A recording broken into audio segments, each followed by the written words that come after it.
This podcast is supported by MIDI Health. Are you in midlife, feeling dismissed, unheard, or just plain tired of the old healthcare system? You're not alone. For too long, women's serious midlife health issues have been trivialized, ignored, and met with a just deal with it attitude. Many of us have been made to feel ashamed or forgotten. In fact, even today, 75% of women seeking care for menopause and perimenopause issues are left entirely untreated. But here's the powerful truth. It's time for a change. It's time for MIDI. MIDI is not just a healthcare provider. It's a women's telehealth clinic, founded and supported by world-class leaders in women's health. What sets MIDI apart? We are the only women's telehealth brand covered by major insurance companies, making high-quality expert care accessible and affordable. Our clinicians provide one-on-one, face-to-face consultations where they truly listen to your unique needs. We offer a full range of holistic, data-driven solutions, from hormonal therapies and weight loss protocols to lifestyle coaching and preventative health guidance. This isn't one-size-fits-all care. This is care uniquely tailored for you. At MIDI, you will join our patients who feel seen, heard, and prioritized. You will find that our mission is clear: to help all women thrive in midlife, giving them access to the health care they deserve. Because we believe midlife isn't the middle at all. It is the beginning of your second act. Ready to feel your best and write your second act script? Visit joinmidi.com today to book your personalized insurance-covered virtual visit. That's joinmidi.com. MIDI, the care women deserve. Hey listeners, this is Peter and welcome back to the History Shorts. Today's episode is brought to you by the Podcast Republic, your ultimate listening app. Discover and subscribe to thousands of podcasts from around the world. Download Podcast Republic today, available on Google Play and the Apple App Store. Today on History Shorts. On the evening of October 16th, 1978, white smoke rose from the Sistine Chapel chimney. The crowd gathered in St. Peter's Square surged forward. A new pope had been elected. When the name was announced, Karol Wojtyła, Cardinal of Krakow, there was a moment of confusion. The name was quite unfamiliar. It was Polish. It had been 455 years since a non-Italian had held the office. And the man who stepped onto the balcony that evening, young by any papal standards, broad-shouldered, radiating a physical vitality that no one had expected, looked out at the crowd and smiled. The 20th century had just changed direction. Our history brief today covers some recent history news.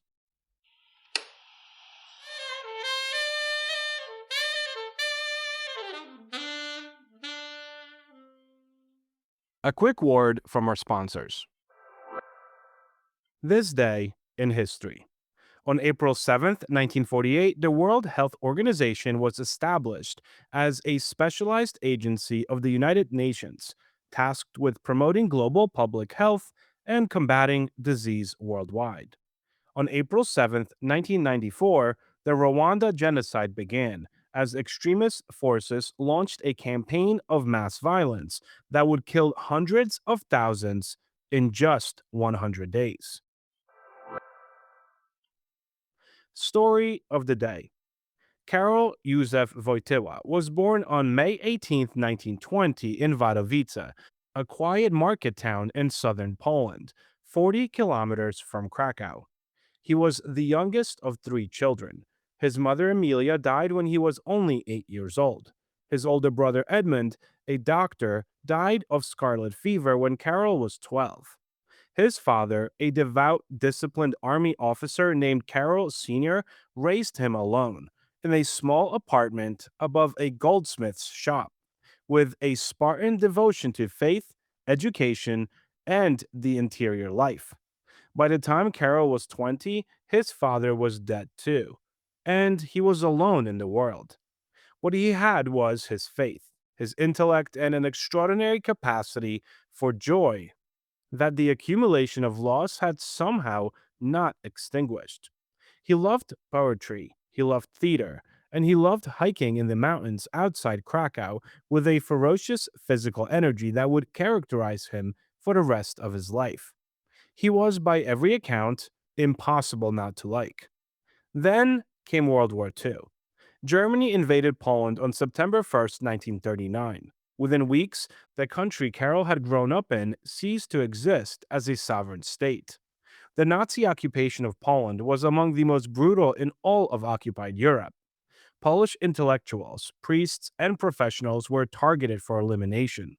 The Jewish community, which had been a living presence in Wadowice since Karol's childhood, his closest friends among them, was being systematically annihilated. Karol worked in a quarry and then a chemical factory under the occupation, hard physical labor that kept him from deportation while he pursued in secret his studies for the priesthood. The Nazis had closed the universities. The seminaries operated underground. He studied theology in clandestine classrooms in defiance of an occupation that had made such study a criminal act. In 1944, after a close brush with German patrols that left him shaken and more certain than ever of his vocation, he entered the Archbishop's residence in Krakow and did not leave until the war ended. He was ordained a priest in November of 1946.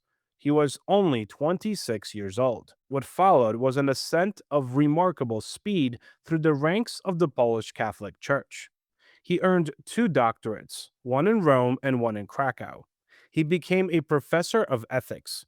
He wrote poetry and plays under a pseudonym, continuing a creative life that his clerical career had never fully extinguished. In 1958, at the age of 38, he was appointed auxiliary bishop of Krakow, one of the youngest bishops in Poland.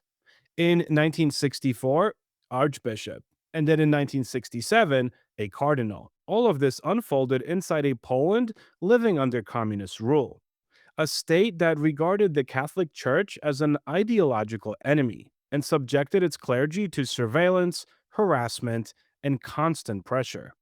Wojtyła navigated that pressure with a combination of philosophical firmness and personal warmth that consistently wrong footed the authorities. He could not be provoked, and he could not be intimidated.